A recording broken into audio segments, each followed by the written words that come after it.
Article 1 of the Constitution stipulates that power lies in the people, and through that power they shall be governed, they shall accept to be governed, according to Article 1. Now, these people are saying that the NRM has the majority number. I don't agree with that, because we, or the people who chose them in their constituencies, gave them that mandate. So I believe my stand on that is this: Parliament in itself doesn't stand to be a wrong force. But I believe, let's change a bit. The people, let's empower the people to understand that a senior 6 vacancy maybe doesn't qualify to be in Parliament.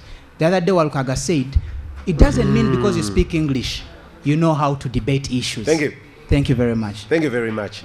Of course, he brings into question the qualification of 18 Ugandan and with an equivalent of A-level or A-level and the equivalent. Should that be the measure by which people go to Parliament?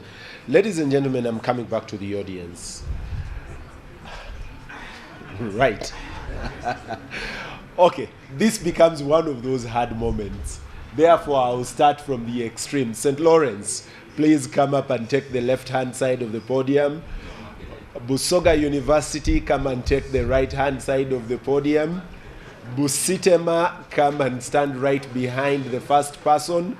Bugema, come and stand behind the third. IUIU, follow. Kampala International University, follow. That gives me 3 on either side. Yes. There should be 3-3. And okay. Then after that, I'll come to Chambogo, Makerere, and Moobs.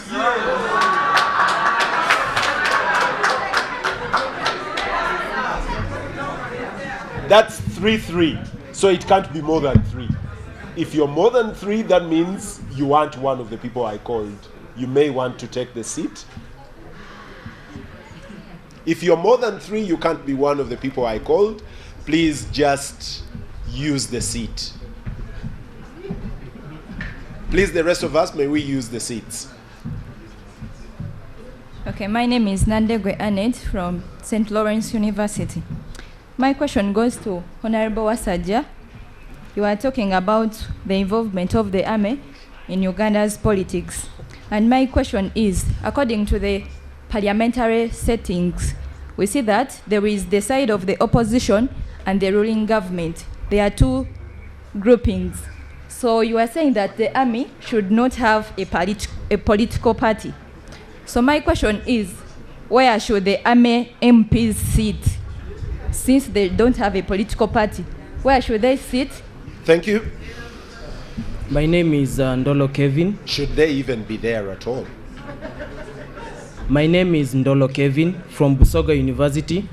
I am continually disturbed by the use of legal terminologies by the panelists with little understanding of them. And so I will go straight to the question. The first question is to all the panelists. Why is it that there is no rule of law in Uganda in regards to Professor DC's quotation, which you have ably given us? Why is it that there is no rule of law in Uganda? Because we are here to talk about Uganda. The second question is directed to Dominic. Dominic, you talked about balanced and imbalanced parliament. So my question to you is, what is a balanced parliament at the end of it all? And is the imbalanced parliament that you are implying in Uganda constitutional? Thank you. Well, thank you very much. I'm Fred from St. Lawrence. My question goes St. Lawrence. St. Lawrence? No. Yes. They already were up there. Thank you very much. Thank you. Asimu Harriet from Gema University. While many Ugandans are suffering from extreme poverty, the Ugandan government is fully investing in buying firearms like tear gas. Now, in the Constitution of Uganda, you say we have a right to demonstrate. And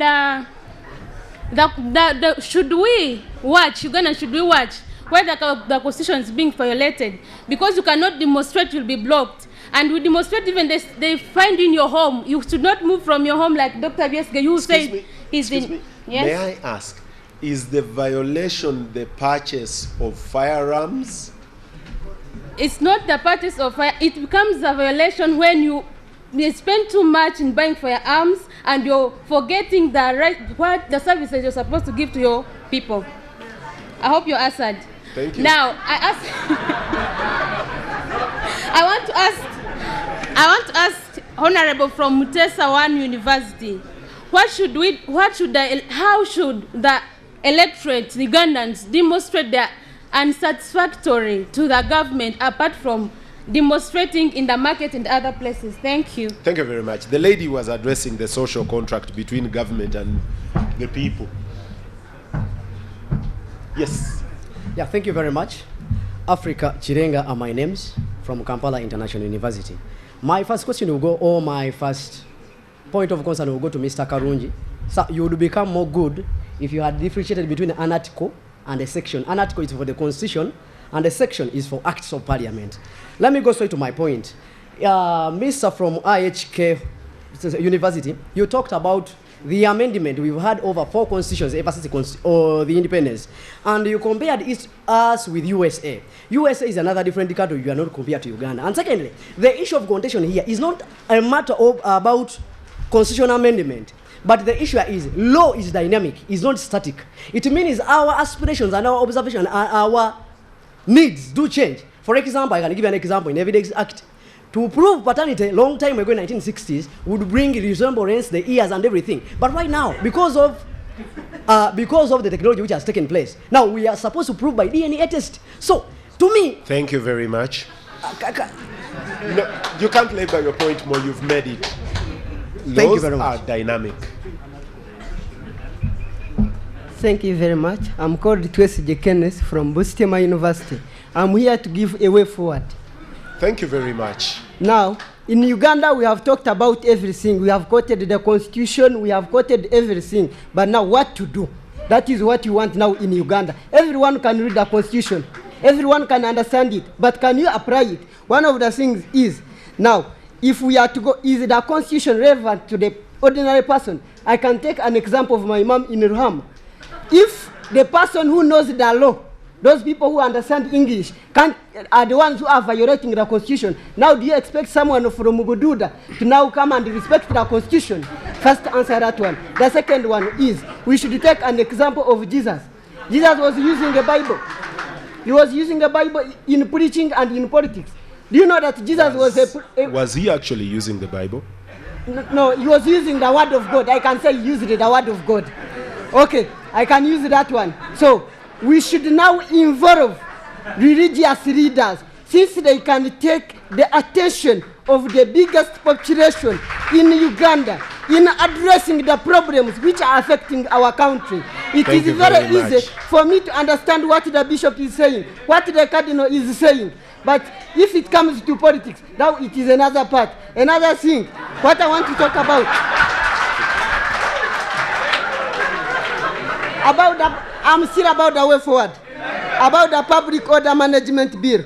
The proposed bill does not define the political organization as the organization. It defines it as the organization which has among its objective any political purpose. Is it supposed to be like that? I know it is a nice bill, and we can follow it because of these things which are there, the Al-Shabaab. It is a nice bill, but does it have what it takes in Uganda? Is there any other auxiliary act which can help it move away, as it move on with the Public Order Management Bill? Thank you very much. Can we define where the public, here in the Public Order Management Bill, the way they... I will allow you to take your seat. Okay, thank you very much. Thank you very much, the moderator. I remain Twesi Kenneth from Busitema University. Right, I'll go to, this is Chamogo. Yes, I'm now in Kampala. Thank you very much. This is Atibune Emmanuel from Chambago University. When you look at Constitution, we're saying, for us, is not the act of a government, but of a people constituting a government, and a government without a constitution is a power without right. Many of our presenters made very wonderful presentations, but particularly to Dominic from School of Health Sciences, he talked of reducing the powers of the executive but did not clearly explain to us how these powers can be reduced. And most of the presenter did not even explain to us, because much of the problem we're seeing is because the interference of the president's executive on the parliament that makes the laws. Therefore, are you going to use pangas, celestials to reduce these powers? Where will you take these powers that needed to be reduced from the president? Thank you. And again, thank you. You have not given us time limit and no policy drive. Are we not in a dilemma as discussed in the constitutionalism in Uganda? Thank you very much. Thank you very much. Chige Abdallah from Islamic University in Uganda. As my predecessor has said, Mr. Ogweta Otto Andrew, that we are here for a discussion which is solution oriented. The Constitution, Article 2 says it's the supreme law of the land. If you go to the rules of the Constitution, it says that it is to be interpreted as a whole. My concern will drive to Article 20. It says that human rights are what? Are inherent. Article 29, freedom of movement. Article 43 says delimits the right. Article 2, the Constitution is the supreme. If there is any other law which is inconsistent, then that other law is void. Do you see that contradiction between the Constitution? Come again. If you look at Article 2, Clause 2, that if any other law is inconsistent with the Constitution, that other law is what? Null and void. True.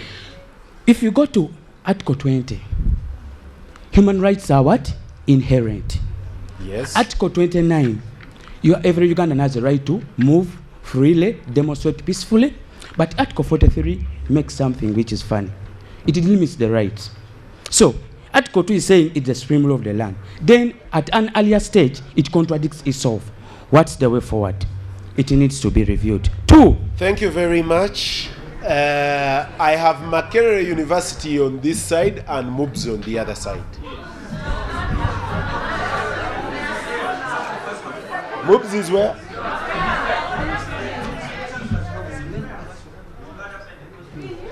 Okay. After that, I have Uganda Pentecostal University. I have All Saints University. And Bishop Stewart University. I haven't heard of those. All Saints, Bishop Stewart, Uganda Pentecostal University. Ankole University haven't been here.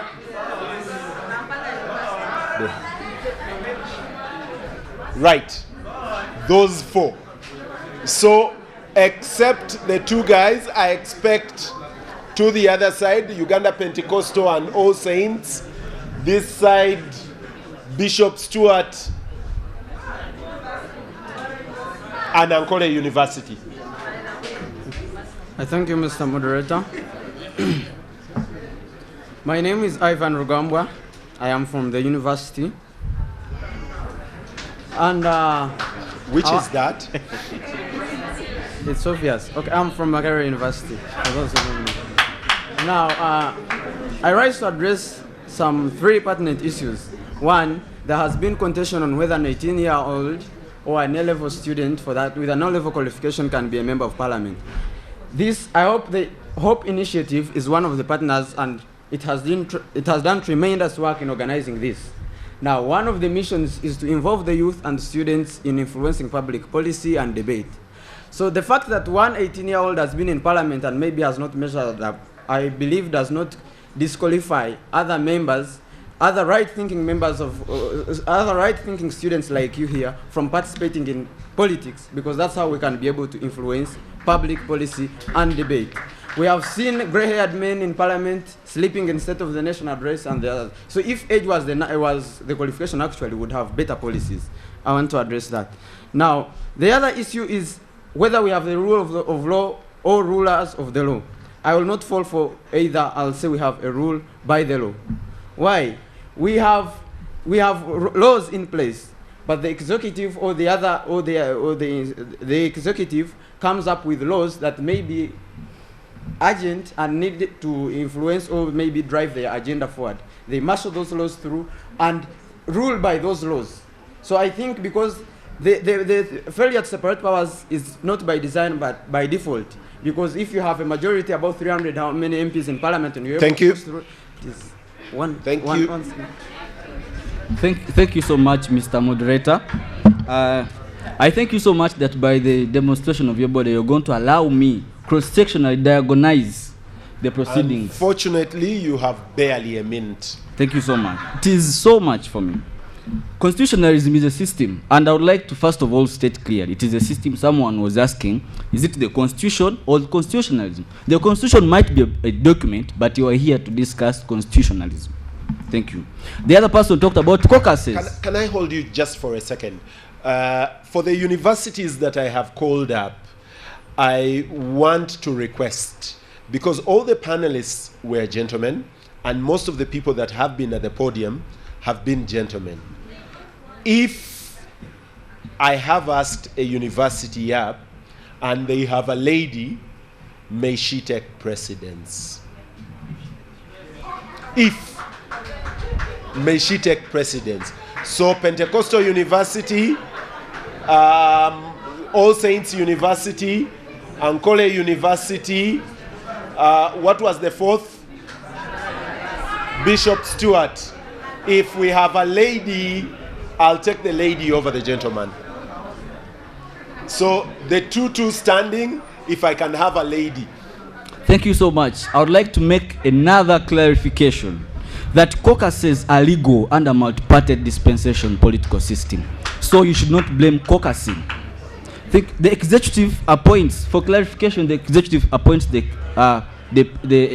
judicial officials. Someone was mistaken here and there. I've come to clarify.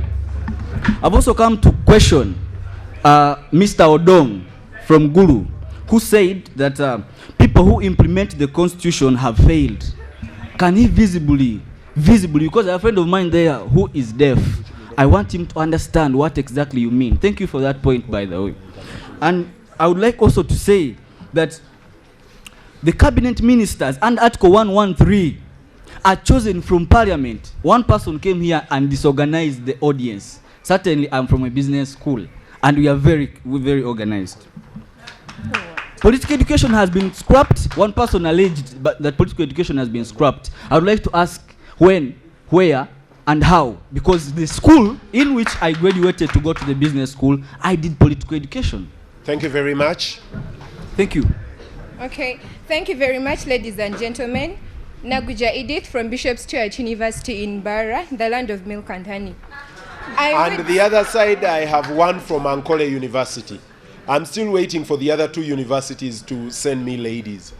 I would like to ally with a gentleman from Deje University. Pentecostal University, a ladies. And I would like to tell you, ladies and gentlemen, who are insisting that we have it is okay for us, for someone to demonstrate. Yes, Dr. Kando Chiza Besigye has all the rights to demonstrate. But why does he specifically go to those markets? Why does he have to why does he have to destroy the peace of other people who are just innocent making business? Secondly, what I want to talk about, you're saying the problem with the MPs, as in you're trying to answer that question that the problem with the MPs is because we send MPs who are senior 6 graduates. But I would like to challenge you that serving is the heart. If you remember those who we went for the leadership camp, Bishop Zach told us that it starts with you. So if you don't have that personality of serving the community, you can never serve. Thank you very much. I'll take the lady the other side, and one more here, and the last lady the other side, and another one here. And that will be it. Thanks, Mr. Moderator. Everyone a second one there, and the last one here. This is Asim Remase from Ankara Western University, the Vice Guild. My information goes to the Honorable Speaker. To the Honorable, sir yourself. You said you talked to Mr. Kareki Hura, am I right? Did you? To me, I have never even watched you demonstrating nor doing something political. To me. So I think you would inform Mr. Karaoke who will talk to the responsible people, like Mr. Vesje, Ingrid Turnawe, because those people do demonstrate, and you have never demonstrated. Thank you very much. Inform the right people. You have 30 seconds. Thank you, if you sir. can use those. I'm Bacho Julia. I'm not taking a gentleman. I have another 30 seconds that side for the last lady. Speaker, sir. All saints. Yeah, thank you, sir. I'm Bacho Julian from Kampala University, and I would love to impose a question to very briefly to Kalunji, to Honorable Kalunji. You came here and defend the Constitution as the rule of law, but these are two different things. Could you please just define us? Could you just tell us what is the rule of law by itself and the Constitution itself? The other thing. Thank you very much. Thank you. Yes, my point is, how relevant is the Constitution University? to the ordinary people? I'm Chebet Esther from Cavendish University, offering international relations and diplomacy. So how relevant is the Constitution to the ordinary people? Thank you. The thing is... Thank you very much. How relevant is the Constitution to the ordinary people? Very clear question. My final question before my producer calls me off air. Thank you very much, Mr. Moderator. I'm Wisha Faith from Bistema University. And I would like us to stop this thing of like we are doing the blame game. Again. Let's try to be solution-oriented here. We're not here to solve anything in the Constitution. Let's try to see what are we going to do about the Constitution. Right, everything is stipulated. We've quoted everything. Now, what is the way forward? I'm concurring with my friend who said we no longer trust the political leaders. Let's try to look at the religious leaders. Let them come and take part in this. Let the clergies come forward and do something. Thank you very much. And finally, from Barra University, the lady, this is what we are going to do. We are going to go off air, but the debate can continue in here. So the last person on air before the producer takes back the pictures into the studio is the lady from Barra University of Science. Thank you, Mr. Modulator. I have only solutions to the problems we have so far. A referendum to devolve the president's powers should be put in place, giving the other council, the executive and the legislature, more powers to do their jobs.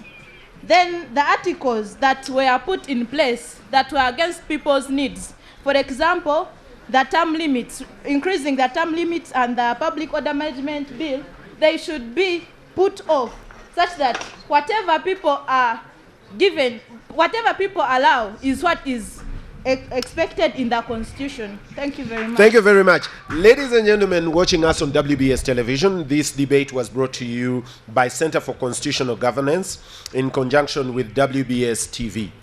We are very proud to premiere the very first inter-university debate on constitutionalism, on governance, and on issues of leadership in this country.